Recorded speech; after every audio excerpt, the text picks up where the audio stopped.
What's the hold-up? The Prime Minister is accused of delaying a decision over Dominic Raab's future after Number 10 is handed a report into claims of bullying. The findings are yet to be made public, but can the Prime Minister really afford to lose his Deputy PM? Robert will be here with his assessment of how this plays out. If he's a bully, he should go. And the Prime Minister really should be able to read the report, make up his mind and get on with it. Also in news at 10 tonight. Another headache for the Prime Minister as lawyers criticise a proposal to allow his backbenchers to ignore international law over deporting migrants. All criminal charges are dropped against Alec Baldwin over the fatal shooting of a colleague on set. Elon Musk's Starship, the world's biggest rocket ever, self-destructs in midair, but he says it was still a success. Barely into spring, and parts of Europe are already facing the prospect of drought as a result of last summer's record-breaking summer. A fond farewell to one of TV's modern greats, tributes to Paul O'Grady at his funeral from stars and the four-legged friends he championed. And Metallica, one of the biggest rock bands ever, tell us why they decided to buy their own vinyl pressing factory in the age of digital downloads.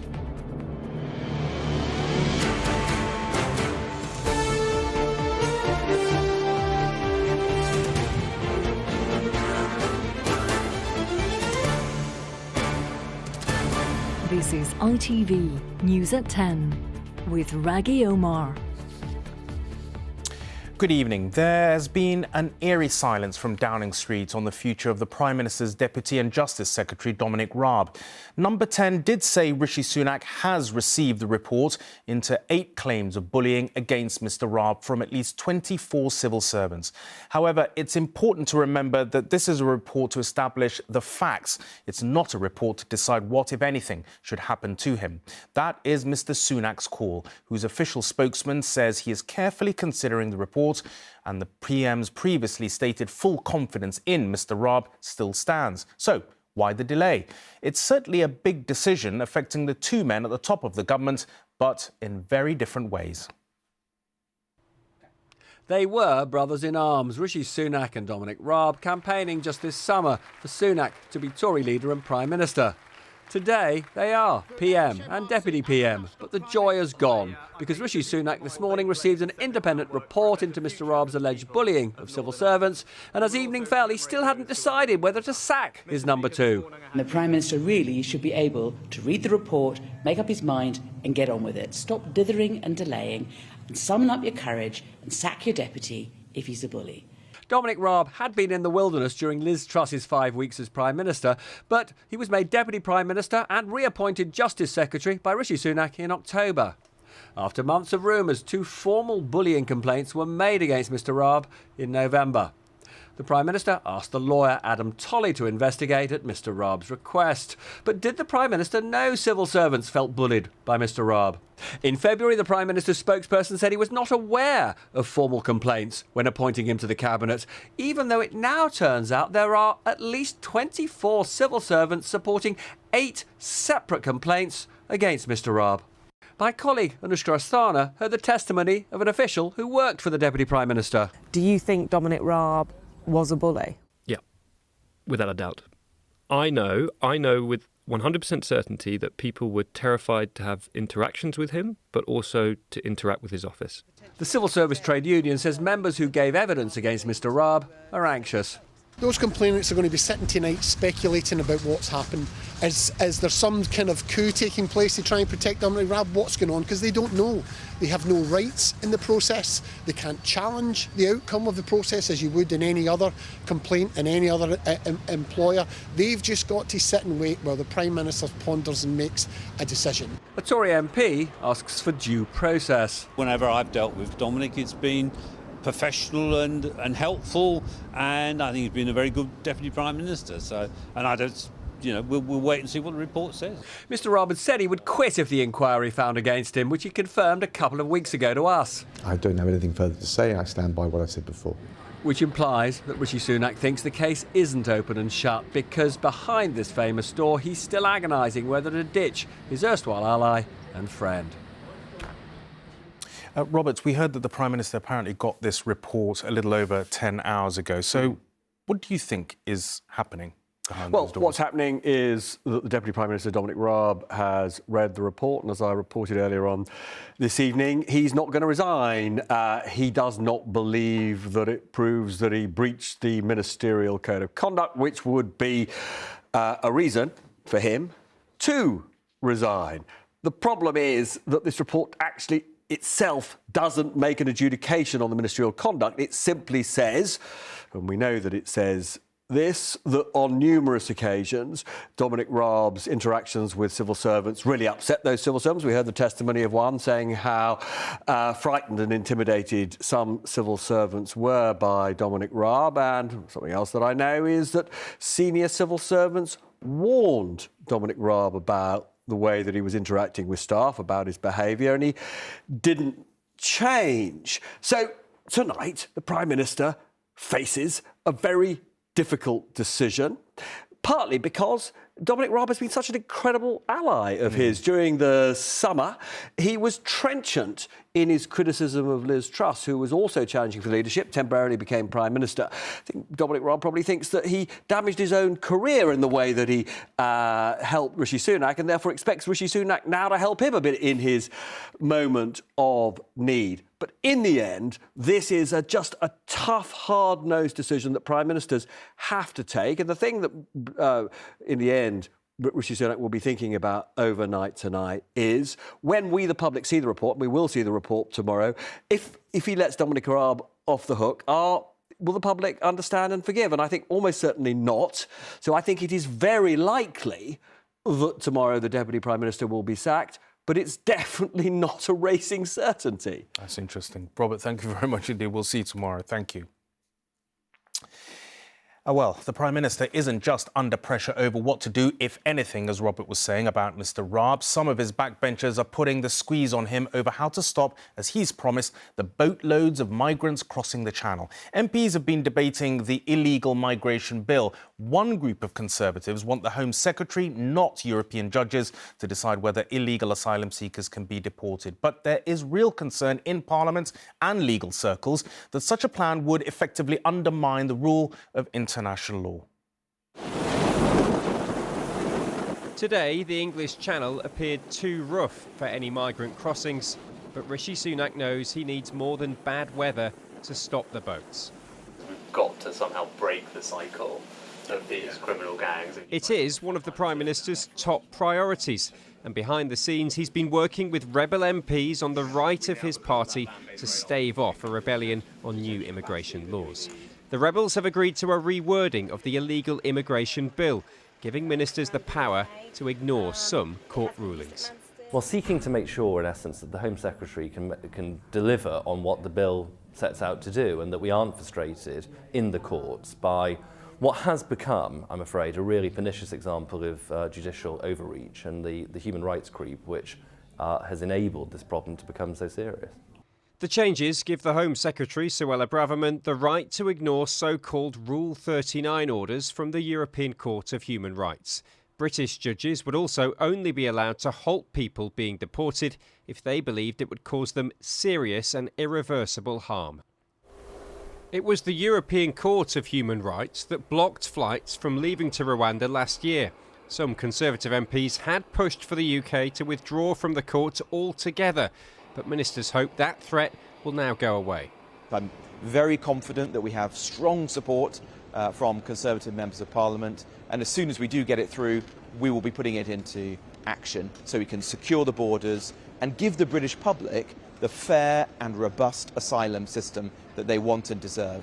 Some in the House of Lords have threatened to block the bill, and lawyers say the concessions made by Rishi Sunak set a dangerous precedent. Nobody is above the law, and that includes the government. The rule of law requires that the government respects and follows domestic and international law. Backtracking on a convention that we drafted and ratified would be a really dark and humiliating moment in UK politics. The repercussions of ignoring European laws are not yet clear, but Rishi Sunak appears to have sided with the right of his party in his bid to deter channel crossings. Harry Horton, News at 10. The fatal shooting of a member of the film crew on the set of an Alec Baldwin movie left the actor under suspicion of manslaughter for a year and a half. But tonight in the United States, Mr. Baldwin's lawyers said prosecutors had dropped both charges against him. A hearing was due to be held in the next fortnight to decide whether there was enough evidence for a trial. To Santa Fe, one female shot in the chest, male shot in the stomach, requesting air flight. This was the moment a fictional shooting became a fatal one. Everybody stops what they're doing right now. This is a crime scene. Alec Baldwin was the actor on set that pulled the trigger. The actor Alec Baldwin had been rehearsing a scene on the set of the film Rust when his gun fired. Cinematographer Helena Hutchins was killed. I take the gun out slowly, I turn, I cock the pistol, bang, it goes up, she hits the ground, she goes down. The actor had been facing involuntary manslaughter charges, but tonight the case against him has been dropped. In a statement, his lawyers said, "We are pleased with the decision to dismiss the case against Alec Baldwin, and we encourage a proper investigation into the facts and circumstances of this tragic accident." The Hollywood star has always insisted his innocence. The big question, and the one you must have asked yourself 1,000 times, how could this have happened? It wasn't in the script for the trigger to be pulled. Well, the trigger wasn't pulled. I didn't pull the trigger. So you never pulled the trigger? No. I would never point a gun at anyone and pull a trigger at them, never. What's your job there with them? I'm the armor, or at least I was. But the film's weapons supervisor, Hannah Gutierrez-Reed, is reportedly still facing involuntary manslaughter charges. She's pleaded not guilty. Call you back, okay? 18 months on from this, Alec Baldwin has just restarted filming a version of the movie, but he still faces several ongoing civil cases. Rebecca Barry, News at 10. Reports are starting to come out of Sudan of British people trapped by fighting that broke out there on Saturday between the two armies of two rival generals battling for supremacy. It is a very worrying time for them and for families here in Britain who have relatives at risk. The main airport in the capital, Khartoum, is closed, so evacuation looks a remote possibility. The best hope may be a mooted American rescue flight. The people of Sudan's capital are besieged. The war is on their doorstep. Fought on their streets, they are trapped, terrified in their homes. Under gunfire and through a hole in the wall, students scramble away from the university. Thousands make plans to leave. There are long queues at the bus station, but a safe destination is hard to reach. There's been no safe humanitarian passage. There's been no real ceasefire. For Davina Jeffrey, home for the past 6 days has been this school basement. So here is where we are sleeping at the moment. Shared with friends and 6 children, including her daughter. She does ask questions like, what will happen if a bomb hits us? When will there be peace? And it's difficult to know what to say. Clashes have closed the airport. International escape seems impossible, although tonight the US is said to be preparing to evacuate its embassy personnel. There are shellings, there's gunfire, there's fighter jets. Roseanne, a UK national visiting the city when fighting erupted, has told the British Embassy she is desperate to get out. We are stuck here. Just this morning, I ran out of drinking water, and there are no means to go and find some. For many, it is now several days since the taps ran dry. The essentials of life are in the shortest of supply. In London, Ali speaks to his brother, who is sheltering in his apartment in Khartoum with their parents and young children. Well, they can hear the gunshots very close. For them to leave their home right now is to risk their lives. Well, I mean, they will have to go out. at some point. If they need water, if they need bread, if they need different supplies, they will have to go out. The UN appealed again today for a ceasefire, but the two rival factions are said to be reinforcing. The prospect of a full-scale civil war looms. John Ray, News at 10. It was to stop NATO expanding east that President Putin claimed as justification for invading Ukraine well over a year ago. Well, today, in defiance of the Russian leader, the head of that military alliance arrived in Ukraine to meet President Zelensky. It was Jens Stoltenberg's first visit there since the invasion began. He said categorically Ukraine's rightful place is in NATO. Now, it was all going so well for the biggest rocket ever to lift off from Earth. Well, that was for 3.5 minutes, because then the delayed test flight of Elon Musk's unmanned Starship came unstuck when the booster rockets and empty passenger section didn't unstick. A smiling company spokesman had an upbeat assessment even after the explosion. As if the flight test was not exciting enough, he said, Starship experienced a rapid, unscheduled disassembly. And man, there's the 120-meter monster. Towering over the flat coast of Texas, the largest rocket ever built. After an aborted launch on Monday, today hopes were high, conditions perfect. Crowds waited, and so did the boss, Elon Musk. A brief delay, then the final countdown resumed. SpaceX employees cheering as Starship entered the record books.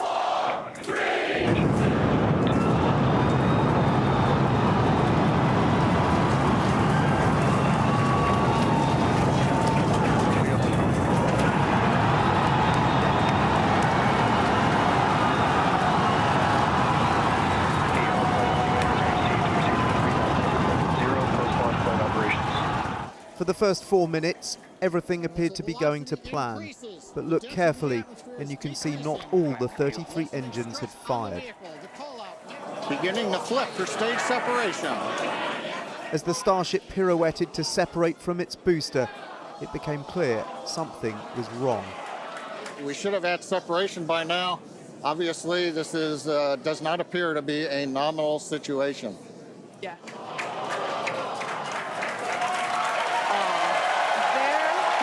Incongruous cheers from the SpaceX team for getting this far. They are so used to catastrophic explosions, they have their own acronym for them. Starship just experienced what we call a rapid unscheduled disassembly, or a RUD, during ascent. In America's National Air and Space Museum, historian Matt Schindel watched as perfection turned into calamity. Oh no. Yeah. Such failures are part of the endeavour of space exploration. It's a history of watching things explode before they even leave the launch pad. So, you know, it's great to see them get this amount of success from this launch. Unfortunately, failed landing. Boom.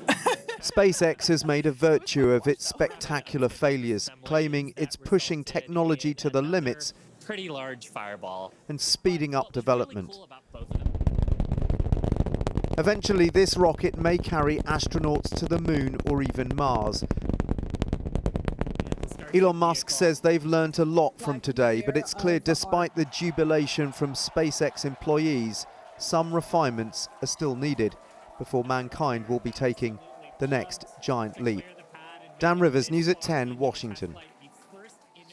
Well, Elon Musk is also making headlines with one of his other huge corporations, Twitter, because the company is tonight following through on its promise to remove the prestigious blue ticks of verification for users who refuse to pay the new charge for keeping them. Among those who've lost their blue ticks are the Pope, Harry Potter creator J.K. Rowling, and former Manchester United footballer Cristiano Ronaldo. Cast your mind back to last summer and the record-breaking temperatures that reached 40 degrees in Britain for the first time. Now, European scientists who compile such figures have pronounced that it was the hottest summer Europe has ever had. Overall, it was also the second hottest year ever. And carbon emissions from the summer wildfires were the highest in some countries for 20 years. The legacy across the continent, and in France in particular, is devastating drought. River levels there are already as low this year as they normally are in midsummer. Sunrise on another warm, dry day in southern France. The spring sunshine follows a drought last summer and a winter with near record low levels of rain. At Alexandrine Vineyard, Je m'inquiète par ce sarment-là qui n'a pas démarré. Jerome shows me the scars of last year's drought on this year's crop. Je m'inquiète pour les prochains à venir. Voilà. Yields are down. Now saplings are struggling to take in the parched soil. Extra watering is needed.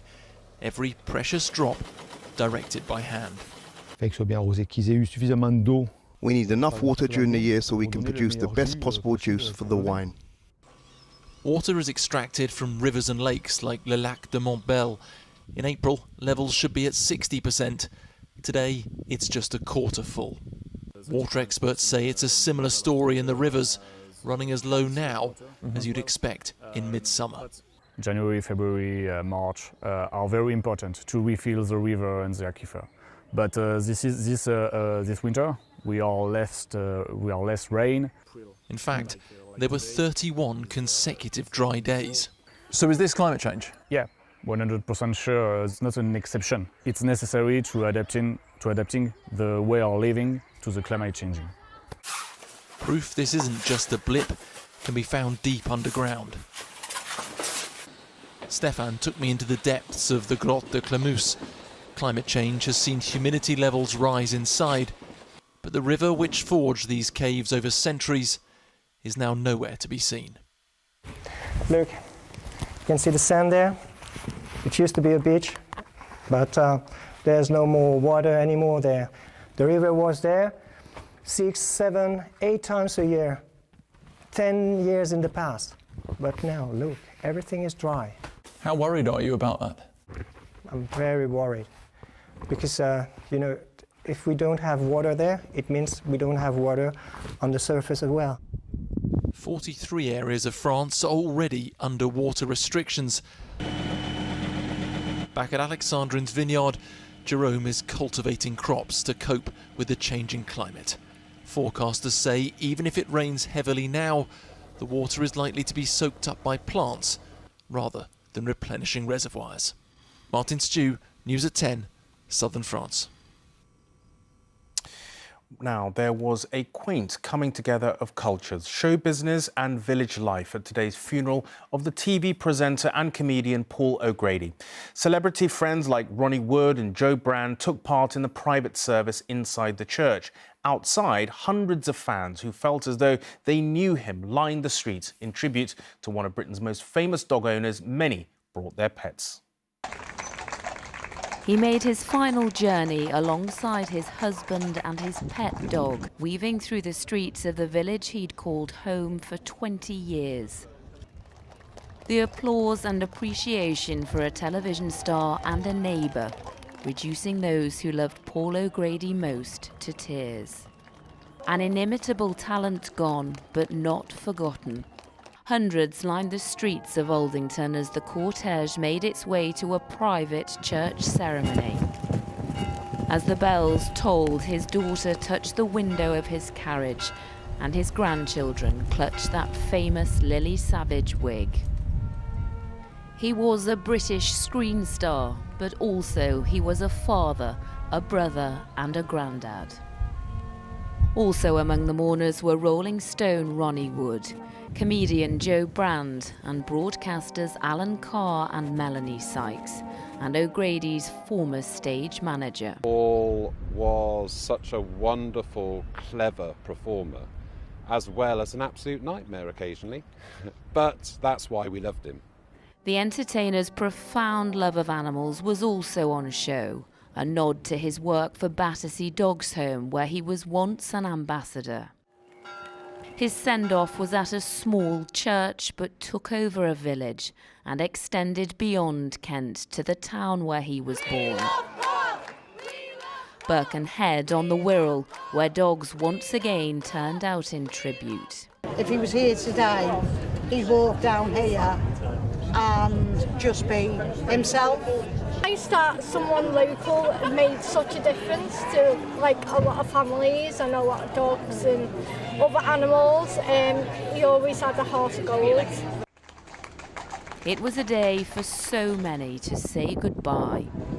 What is clear by the number of people who've turned out today is the sheer strength of feeling that Paul O'Grady inspired in his colleagues, his friends and his fans alike. A huge spectrum of people felt a real affinity with him. The warmth and wit of a man all generations could relate to. We need a lot more people like him, and how many dogs would be rescued, and he's always been really good to our school. He's been a pillar of this community, a big friend, and he'll always be remembered, and we just stood there and say God bless him, you know, for all he's done. Paul O'Grady spent his life making people laugh and asked even today that people have a good time. Lucy Watson, News at 10, Aldington. Well, turning to sport now, Manchester United's European adventure is over for another season. They were knocked out of the Europa League by Sevilla. United went into tonight's quarter-final leg needing to win after their 2-2 draw in the first leg at Old Trafford. But it wasn't to be, as Sevilla beat them 3-0 with 2 from Yusuf El Nesiri, ending United's hopes of further silverware this season. Now, a fan of Indian food who rang a restaurant in Birmingham to book a table this lunchtime got a bit more than he bargained for. His call was answered by Prince William during a visit, much to Kate's amusement. The Indian street drink. Hello, it's Indian street drink. How can I help? Do we have a seat for 2 right now? Right now? Probably half 2. Maybe half 2? Yeah, 2:30. In about an hour. Well, the man said later he had no idea that he was speaking to the future king. Finally, one of the benefits of being a legendary rock band is a big back catalogue. Metallica have so much material that when they begin their next world tour, they will play not 1 but 2 nights in each venue. They have a new album, but with many of their fans now buying their music on vinyl, the band have bought their own record pressing plant. Making music hasn't really changed, they told us. It's everything around it that has.